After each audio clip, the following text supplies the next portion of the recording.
All right, so we're getting ready to install these pendant lights, which were sent to me at no charge for the purpose of this review. Alongside this garage here, this walking path, there is no light, so of an evening, it's really dark, and we want to keep things safe, and so these pendant lights are going to come in really handy. They are solar powered, and the power cables coming off of the solar panel are really, really long, so I'm going to be able to hook both of these up on each end of the garage and keep my solar panel mounted right in the middle.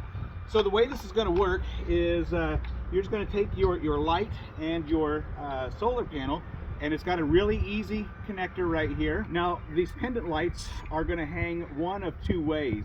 They give you some zip ties here that you can use to create your own little hook if you want to let them hang down, or they also give you a couple of these little S hooks, and that's what we're going to be using, is the S hook, and hang up our pendant light like that. So it's going to be really easy to install. Just 2 screws for the solar panel, and then we're going to do 2 screws on the fascia and hang up these little S hooks.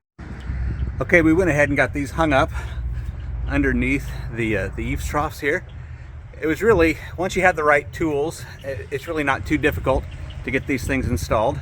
I got the solar panel up there on top, and going to charge these up during the day. We're not going to get any light right now, so we'll come back tonight, check this out, and see how they look. Okay, so it's not completely dark, but I wanted to do it at dusk so that you can see some of the features that are available on these lights. So when you see this red light right here, the red light means that it's charging, and when it's fully charged there won't be a light at all. So this light right here is good to go.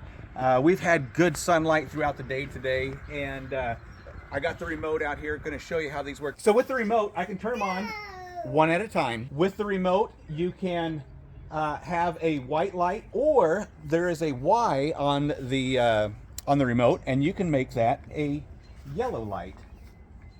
You can also have it a combination of white and yellow by pushing the center button, or you can bring this down to about 50% and have those run overnight from dusk to dawn. Again, every time you make a change to the settings, it's going to flash to let you know that that's how it's programmed. So right now, these are set to come on at dusk, which means they should be turning on pretty soon. So next thing, if I was to push the 6 hour, that means that when these kick on at dusk, it'll stay on for 6 hours, and then they'll shut off on their own so that they don't need to be on all night. Okay, so the lights are also motion censored, and you have a 1 and a 2 down here, which means that when it is triggered, it's going to turn on and it's going to stay on 100% bright for about 30 seconds, and then it's going to shut down completely. This over here is a 2, and so when it shuts down, it's just going to shut down to 50% light until it's triggered, and then it'll go to 100% light. You can see number 1 has shut off completely. Number 2 is going to dim down to about 50%, and it's going to stay this way until there's motion detected, and then it's going to turn on with motion as well, just like that. There we go. Really nice set of lights. I think that you're really going to like them.